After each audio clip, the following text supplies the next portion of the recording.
We're about 30 miles south of the city of Atlanta at the Atlanta International Raceway in Hampton, Georgia. The occasion is this year's running of the Atlanta 500 stock car race.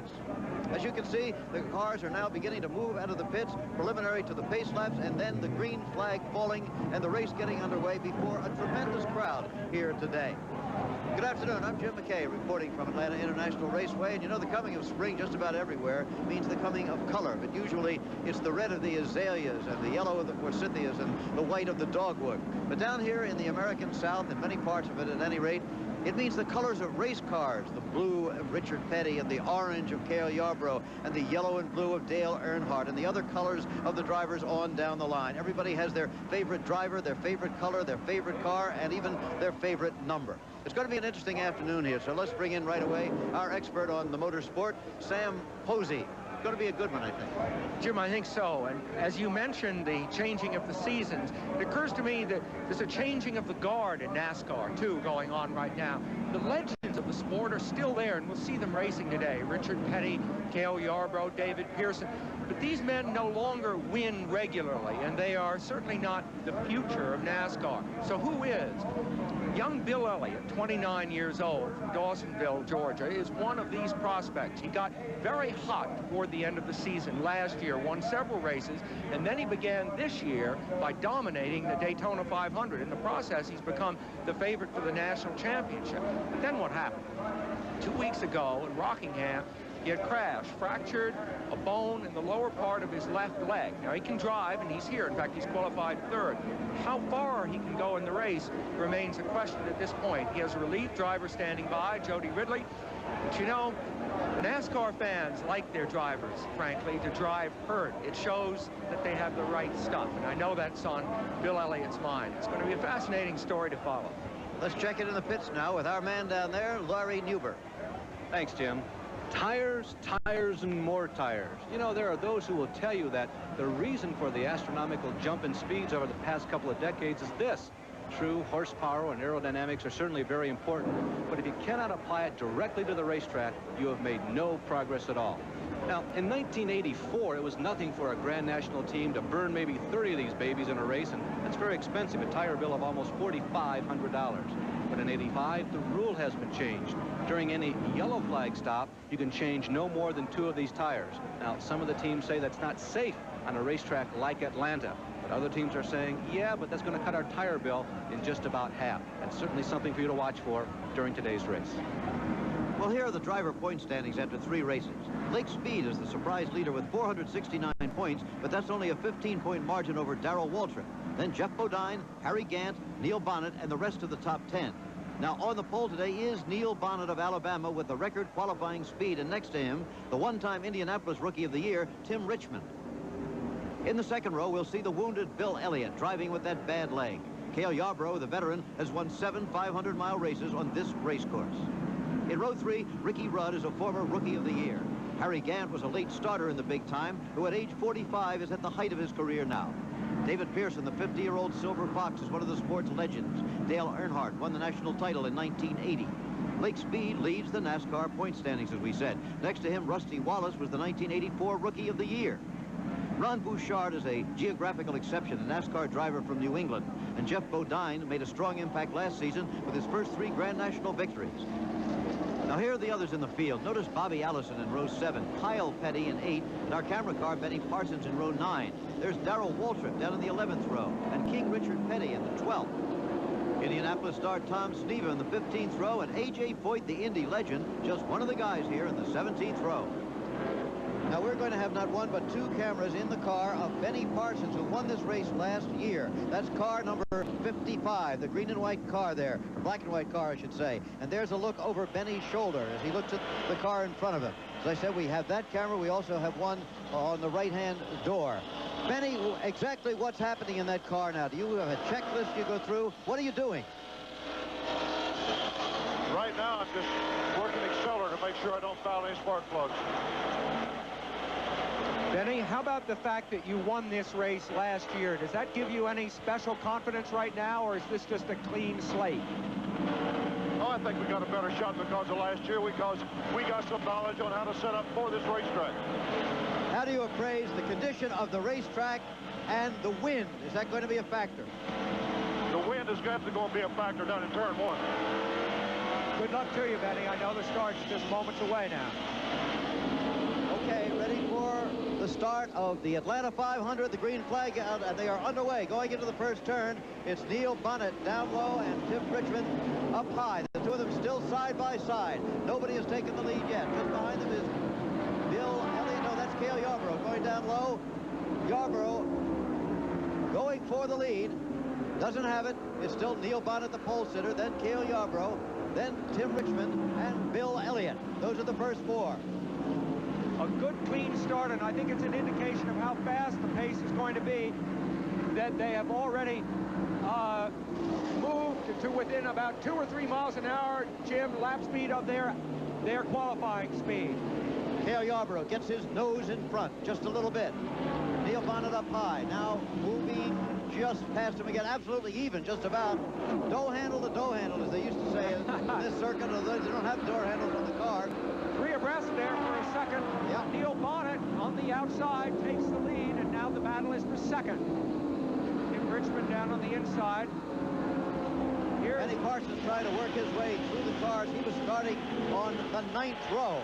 That's Kyle Petty out there on the right in the 33.7 blue car. There's Benny working, obviously working very hard at this point, Jim. This is no regular office. Look, Benny's trying to make a move on the inside. Nope. Yep. There he is, number 55, the black and white car. You know, we've referred, Jim, to these cars as Chevrolets and Fords. Of course, the body shapes resemble Chevrolets, Fords, Pontiacs, and so forth, but in fact, the chassis, most of the suspension gear is pure racing car. Nonetheless, the fans here root very vociferously for the different makes, and we'll be following the battle between, especially Chevrolet and Ford today. You see a Chevrolet running first with a Ford second and another Ford third, so it's hot stuff as they battle for the lead. That's right. Neil Bonnet has Chevrolet, remember. Cale Yarborough has a Ford. Bill Elliott a Ford, and Tim Richmond has a Pontiac. Those are the 4 leaders right now. It is still the pole sitter Neil Bonnet in first place, followed by Cale Yarborough, Bill Elliott, and Tim Richmond. Much more to come. Jeff Bodine has made a big move up in the 4th. Ricky Rudd's also going well. Tim Richmond, who sat on the first row, is dropping back. A pretty performance by Bill Elliott. And while that left leg hurts, Bill Elliott is still pushing hard with the right leg. There he is in 3rd place, but look at Cale Yarborough right now trying to take the lead. Trying to take the lead from Neil Bonnet, but not yet. Not yet. Neil is not yet ready to relinquish the lead, or is he now? Again, Yarborough gets his nose in front. Elliott stalking the 2 of them. Now Bonnet again. Is this racing or not? This is sensational. See the yellow car just poking its nose in on the right. There's 4th and 5th, Jeff Bodine and Ricky Rudd. And Jeff Bodine, Jim, has moved all the way up from 10th or 11th, and he is suddenly starting to press the leaders. He's by far the fastest moving car on the track right now, and I suspect Neil Bonnet can see that yellow nose back there, and he may very well know that the real race is with Jeff Bodine at this point, not the 2 men right behind him. Bodine actually started 12th on the starting grid, now all the way up to 4th, and we're still in the early stages of the Atlanta 500. So Cale has decided to lay back a little bit, at least for the moment. He made his big move on Bonnet, was rebuffed, and now we'll just sit there for a bit, perhaps. Yes, and here comes Bill Elliott in a bid for second, which he hasn't quite been able to get into second place. Now, of course, we've worried about how his leg might be affecting. You might think that that left leg wouldn't come into play much, Jim, in racing of this kind, where you only shift gears leaving the pits. But in fact, as you're going through the turns, you use the left leg to brace yourself. You put it against the firewall of the car and brace yourself with it. And so it could be hurting him considerably. Of course, that's what people, in a sense, I mean, they don't wish anyone ill, but they like to see their man tough out there. And I think that Bill Elliott is tough. Well, as you said, he does have a relief driver standing by in the pits. That's 43-year-old Jody Ridley. Right now, he's down there with Larry Newber. Tense moments for him. Well, this is Jody Ridley, the potential relief driver for Bill Elliott, should that leg prove to be a problem. But right now, it looks like it doesn't. Does it, Jody? Well, they say it felt pretty good for him right now, and the car looks like it's handling real well. He's picking up pretty good in the corner, so if he don't have to jam it or something like that, you know, he'll stop or hit the brake real hard. It's going to be okay. race course, still tremendous racing. Neil Bonnet, Gail Yarborough down low, and number 9, Bill Elliott, up high. They go into it. Look at Yarborough. Jim, look at that. Yarborough running that very, very low groove, either hit a bump or got into some aerodynamic interference. He almost lost it. He certainly did. Bonnet still leading, Elliott second, and now Yarborough, at least momentarily, has dropped back to 4th. We get to turn 4 again. There's Neil Bonnet. Oh, and he gets squirrely. Oh, look at these guys. That's Bill Elliott in car number 9, taking the lead in the Atlanta 500. Lots of action all of a sudden. Jeff Bodine now going past the pole sitter, Neil Bonnet. Cale Yarborough had dropped back, but now he's moving up again. This is wild stuff. Bonnet, who of course has been leading Jim for some time, it seems to be in some kind of handling trouble. His car is very squirrely in the turns. Watch him, he's on the right of your screen now. He's dropped all the way back from the lead. Neil Bonnet in some sort of trouble. Bill Elliott now in the lead with Jeff Bodine, who's come, as you said, all the way from 12th up to 2nd now. There's Bonnet. Right, he's back in 5th place right now. Let's set the leaders then. Bill Elliott in 1st place, followed by Jeff Bodine, Ricky Rudd, Gary Yarborough 4th, and Neil Bonnet 5th. A lot more racing still to come here when we return a little bit later to Atlanta International Raceway. Jim McKay reporting with Sam Posey, and once again, you're in the car with last year's winner, Benny Parsons, currently running in 11th place in the race.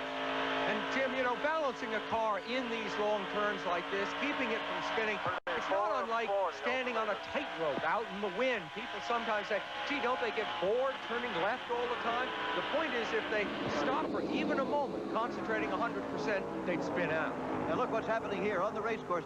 Number 9 down low is Bill Elliott. Up high, number 15 is Ricky Rudd, who has been moving up steadily in this race and now is bidding for the lead. Let's see if he holds on to it.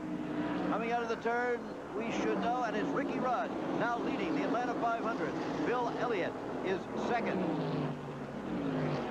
And into the pits and immediately into the garage area goes the legendary A.J. Foyt. It looks like the day is done for A.J. He was never competitive in this race. But boy, are the leaders competitive here. Two young lions. There's just no other way to describe them. Rudd, 28, and, of course, Bill Elliott, 29. The comers of the future, having a good battle right now. They certainly are. Stock car racing, of course, has always been a family operation with the Petty families and the Wood brothers, the Pittsburgh and the Allisons and others. And so it is with the Elliots. I'm Dawsonville, Georgia's race driving son. My car's number 9, a running son of a gun. I got my start when I was just 17, driving a car on my daddy's race team. But now things are different. Crowds roar is heard when I pass the stands in my new Thunderbird. I'm Wild Bill Elliott, a crazy racing man. I'd like to live up to John Wayne if I can. The press thinks I'm country and name me Huck Finn. But if Elton John's country, that's the group I'm in. I fly my own plane, and when I'm in the clouds, think how that Winston Cup would make my family proud. I'm driving my best when I make them tires burn, and I still give her hell when I hit my last turn. Well, the voice isn't Kenny Rogers, and the song isn't in the top 10, and the man singing, Bill Elliott, is most at home not on the Nashville stage, but here in Dawsonville, Georgia, population 342. A good number of those are 3 generations of Elliots, all of whom live within walking distance of this converted schoolhouse. It's a schoolhouse where the classes aren't the basic reading, writing, and arithmetic, but the 3 C's, cars, cylinders, and chassis. It's tucked away in the piney woods north of Atlanta. Oldest brother Ernie's the point man in the operation, crew chief and chief engine builder. Middle brother Dan assists in the engine building and more than once has been mistaken for the youngest brother, 29-year-old Bill. This is Mr. Brooks in. Yeah, this is Bill Elliott. Young and determined, Bill's one of the most popular drivers on the circuit. Most drivers had a childhood hero. Did he? You know, I really didn't have heroes or nothing like that. I just looked at things realistically. You know, I didn't go to very many Grand National races. I didn't really follow the sport. I think I went one time in '73. You know, and I think Pearson won the race in Atlanta, and I looked at him and said, boy, I'd like to do that. You know, I was sitting in the infield watching the race, and I think he won the race that day, and I said, boy, I'd like to do that. Well, Bill wasn't alone in wanting to do that. The family was with him all the way. Took quite a while, but after this year's Daytona win, Mom and Dad Elliott, well, they were almost literally bursting with pride. This is what we've always hoped for. We've always dreamed of the boys running NASCAR, running the Grand National circuit. Well, not only are they running, but they're winning. Now it's the Elliots, good old hard-working Georgia boys who stand ready to challenge for the national championship. Does Bill thank God he's a country boy? It depends on what your definition of a country boy is. I just try to be myself. I'm sometimes easygoing, except when I get in a race car, and then I get serious about what I'm doing. But I try not to let life bother me, and I'm just a normal, everyday guy. That is, if you consider a guy to be an everyday guy who is battling for the lead in the Atlanta 500 in second place right now in car number 9, trailing number 15, Ricky Rudd, by the smallest of margins. And there goes Bill Elliott making another move for the lead. Well, you know, Jim, as Elliott takes the lead, you compared him earlier to the Richard Petty family because of the family connections in racing, and the Petty style is really very different from Bill Elliott's. Petty used to lay back in the early stages of the race, make his moves toward the end. Bill Elliott likes to get up front and lead. We're seeing evidence of it here, and we saw it at the Daytona 500 where he led throughout much of the race. Of course, then he didn't have the injured leg that he has now. No, you might think that with the injured leg, he would lay back a little bit and then try to make a run for it late in the race, but that's not the case. He's been pushing hard from the start. Second place, Ricky Rudd. Third place, Cale Yarborough. Tim Richmond back up into fourth. Jeff Bodine and Neil Bonnet have dropped out of contention at the moment. They're back in the pack. Cale in that predominantly orange nose car there, actually abreast of second place, wouldn't you say, Jim? Classic right. racing. Ricky Rudd at 15 up high. 28 is Cale Yarborough down low. And it looks like this time he's got him. He's got him. Here's a man with more than the experience of the two men that he's racing against. You see first Bill Elliott on the left, Cale Yarborough in the middle, and Ricky Rudd on the right. Those three men, two youngsters, so to speak, not yet 30, and Cale Yarborough, one of the authentic legends of the sport. The only thing that's the same about these three men, they're all driving Ford Thunderbird bodied cars. In just a few days, Cale Yarborough will be 45 years old. And as you said, the leader is 29. The third place car is 28. We have an experience sandwich here. Experience sandwich between the two youths. And boy, does Cale Yarborough know what he's doing in a racing car. And again, the leaders are Bill Elliott first, Cale Yarborough second, Ricky Rudd third, Tim Richmond fourth. And there's much more racing to come. Now we have a yellow flag that was caused by the third generation of one of those racing families just a couple of minutes ago. This was number 7, Kyle Petty of the Racing Petty, spinning out. Well, he flat spotted all 4 tires, Jim. Then he pitted, changing all 4, which by the old rules would have been legal, but under the new rules, which only allow you to change 2 tires under yellow, he drew a penalty of 2 laps. Okay, more of that story from Larry Newber. Well, this is Leonard Wood, one of the famous Woods brothers, and this is a flat-spotted tire. That was Kyle's problem, right? Well, he cut a right front tire down, and then he locked it down, and then he blew all the others out. So when he came in, we had no choice but to change all 4.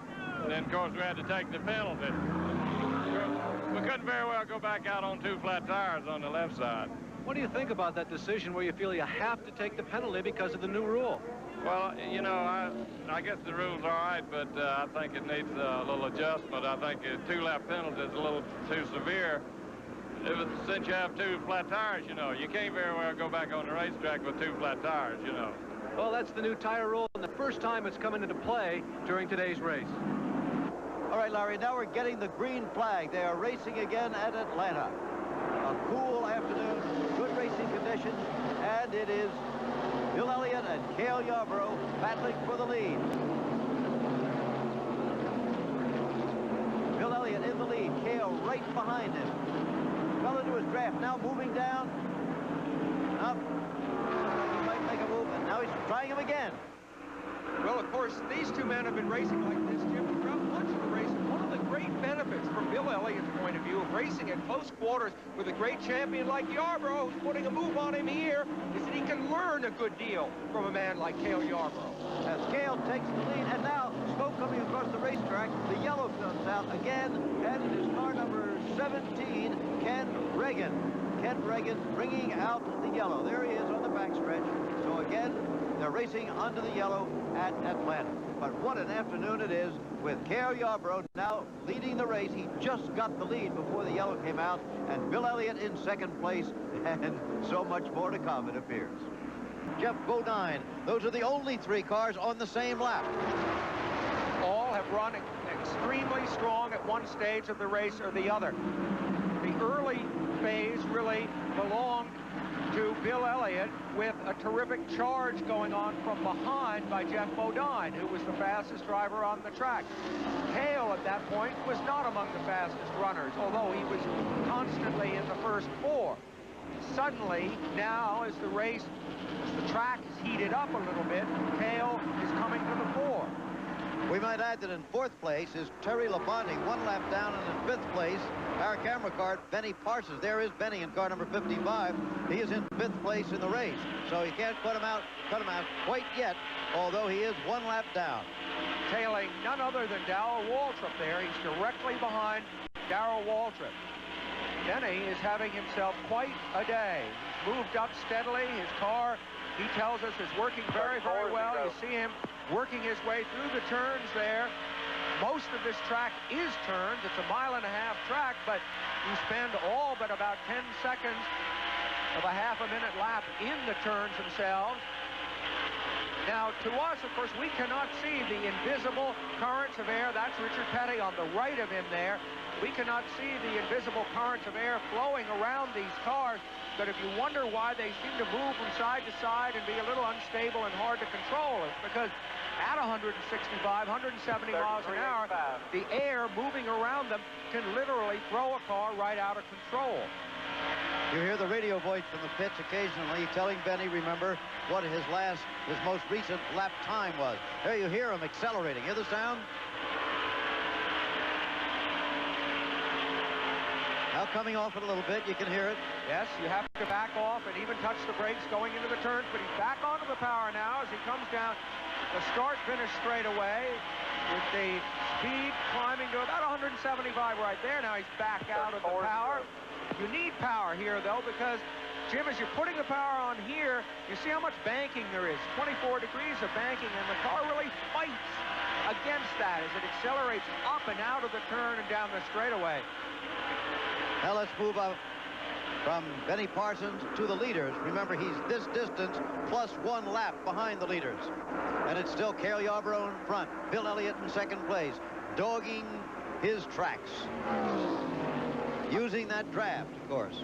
Of course, although it is not here in Atlanta, the draft, the factor that it is on the super speedways such as Daytona and Talladega. The draft works there, but the minute you're back down into the turns, the draft, which consists of nothing more than the fact that the guy in second place, in this case Bill Elliott, doesn't have to push the air out of his way, so to speak. Look at that crowd, Jim. And now that the sun has come out, it's really a classic race and a classic confrontation between old age, currently in the lead, and youth stalking him.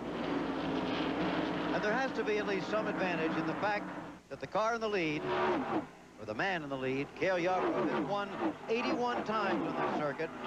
Bill Elliott in second place has won 5 times. Certainly there's an advantage to youth, but today that is somewhat compensated for by the fact that Bill Elliott is driving hurt with a badly hurt left leg. Well, earlier I asked Cale what personal characteristics of Cale Yarborough, the man, carried over into his racing. It made him so good at it. I think the biggest thing I have going for me, Sam, is I give it more than 100% the first lap and also the last lap of every race. I put my heart and soul and everything that I have into doing the best that I possibly can during a race. And, you know, I pride myself in being able to do that. It's something that you have to work at, but I think that the day that I go to a racetrack thinking, well, you know, maybe I might run second today, I think that's the day I'll go home and won't come back, because I go to every race to win.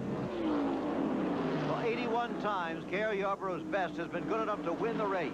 Right now, as you see, he continues to lead by just about the narrowest margin you could have over young Bill Elliott. What a finish we should have when we return here a little bit later. With an injured left leg. The relationship between the two cars, well, as we said, it is growing. You saw Elliott, and it's all the way up here before you find Cale Yarborough again. What's the problem? There seems to be some problem because Elliott is dropping further back. Let's get a report in his pit from Larry Newber. Ernie Elliott just confirmed that Bill Elliott is definitely slowing down, but it is not a physical problem with Bill. Their tire stagger, or this various size of the 4 tires they have in the car, is off. The car is running very loose. They would very much like to have a yellow flag and go fast again. Well, that's what's making Elliott drop back. But what's keeping Cale so far up front? Well, I think, Jim, it's that Cale's car is finally coming into its own. Before the race even began, the carburetor was jetted in such a way that it would be able to take advantage of warmer conditions late in the race. So all of a sudden, Cale's car is probably producing anywhere from, say, 5 to 10 more horsepower than it did at the start. They get about 600 horsepower, so even 5 to 10 can be a factor. In other words, it's not just Elliott's problems, it's the fact that Cale is suddenly coming into his full strength. Next thing you know, these teams will be starting to carry a staff meteorologist. Whoever hits the weather forecast right, gets in the race. Well, the computer age is definitely upon us, and it looks as if that is not so far from the truth. I think within a year or two, we're going to see stuff that is much, much more technical even than what we're used to now. There is one other car on the same lap, and it's this one, the yellow and white number 5 of Jeff Bodine. However, he is not gaining on the leader either. Cale is winging out in front. Well, you can see Bodine's problem. The rear of his car is sliding around on the road. He probably really has his hands full, power steering or not. See it? See it there? Yeah. The rear of that car is very loose, as they call it at this point. Well, Jim, with 2 Fords out front, this will fuel the controversy that's existed since Ford dominated Daytona earlier this year. Are they too fast? Do the rules give them an unfair advantage? Despite the fact that these cars are built purely for racing and bear little relationship to stock Fords and Chevrolets, the one part that isn't changed that much, the body, is making quite a difference this year. To make NASCAR racing exciting, rules must be written which will equalize the on-track performance of cars as differently shaped as we see here. The Ford on the top of your screen is smaller overall than the Chevrolet. Plus, the Ford is permitted to run an inch closer to the ground. Plus, its engine can be positioned further aft in the chassis. In addition, as you can see, the airflow over the back half of the Ford is smoother than over the Chevy due to the Ford's sloping rear window. And smooth airflow means less air drag and higher top speed. By comparison, this is the notchback window of the Chevrolet, higher drag than the Ford's fastback. Some think that the current rules are overdue for a change. Does Ford have an edge? Opinions vary.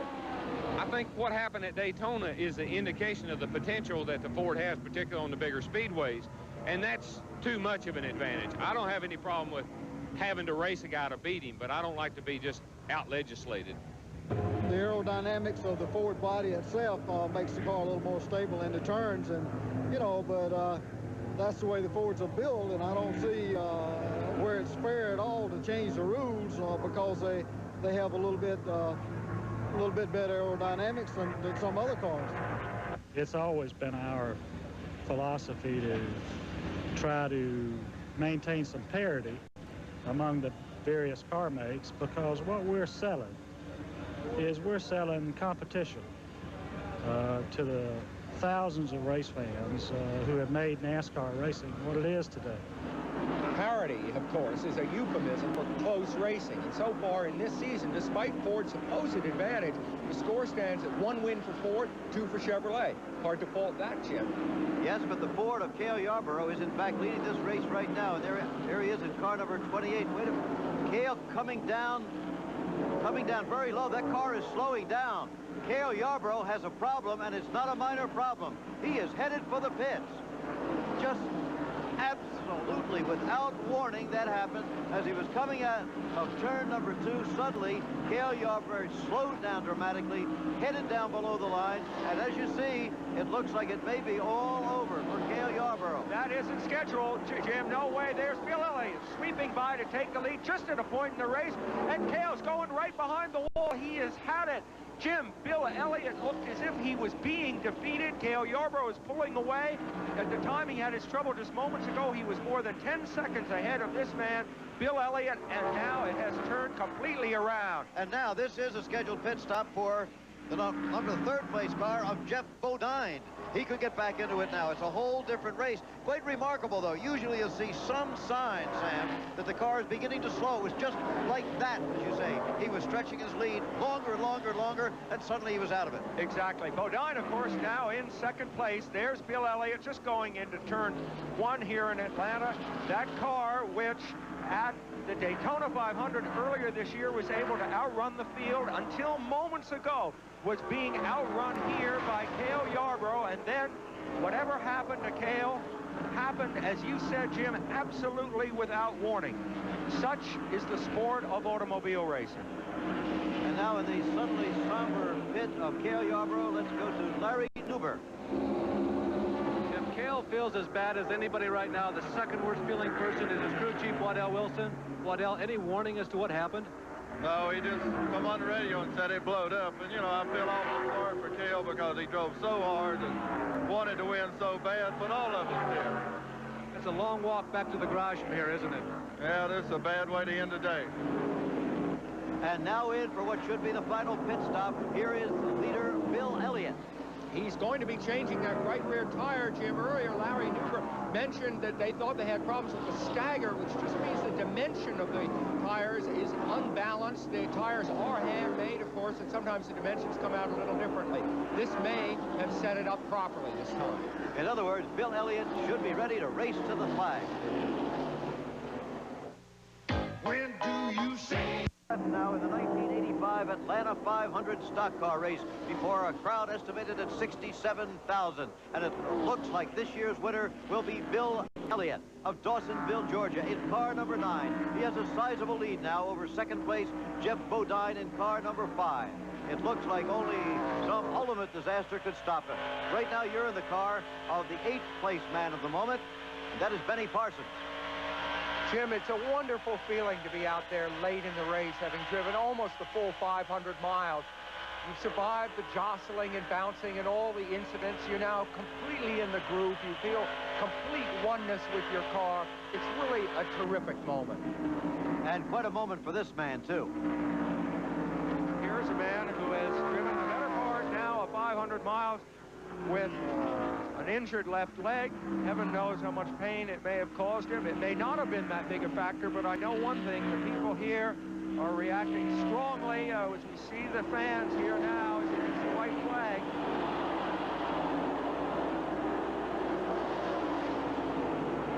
One lap to go for the leader. Bill Elliott is a man you spoke of in our on-camera scene set at the beginning, Sam. You said that the changing of the guard appeared to be here in NASCAR racing and that Bill Elliott might be the man. Well, he's looking like the man today. He'll be the first person to win 2 races in this season of 1985 and perhaps about to assert real authority in this sport. A tremendous lead now as he heads for the checkered flag. It's going to be Elliott. And the big crowd cheers him in as he wins the Atlanta 500. Second place to Jeff Bodine. And it looks like Neil Bonnet will be third.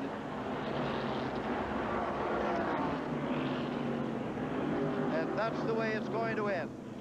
So the man with a fractured bone in his left leg waves to the crowd as he comes around on his victory lap, headed for victory lane, and it will be very interesting to see what his physical appearance is, how drained he looks, and what he has to say about his physical situation in the car. There's Jeff Bodine, who did himself a lot of good today, an outstanding drive. And Neil Bonnet, who sat on the pole, led in the early laps, dropped way back, and then managed to work his way up again to third position. So the final standings will show Bill Elliott as the winner, Jeff Bodine second, Neil Bonnet third, then Ricky Rudd in 4th position, Bobby Allison 5th, Terry Labonte 6th, Ron Bouchard 7th, and the car which carried our cameras today, the car of Benny Parsons, in 8th place. Let's go down to Larry. Well, the car performed very well, but how was the leg? Were you in pain at any time during the day? Well, it kept bothering me, you know, just trying to hold it up, but I just kept on running and kept on running, and I just hung on. Is this the second win for the Elliott family or the second win for the Ford manufacturer? Well, I don't know. I think it's for both. Incidentally, the season-long point standings have been juggled considerably as a result of this race. Jeff Bodine has taken that lead now.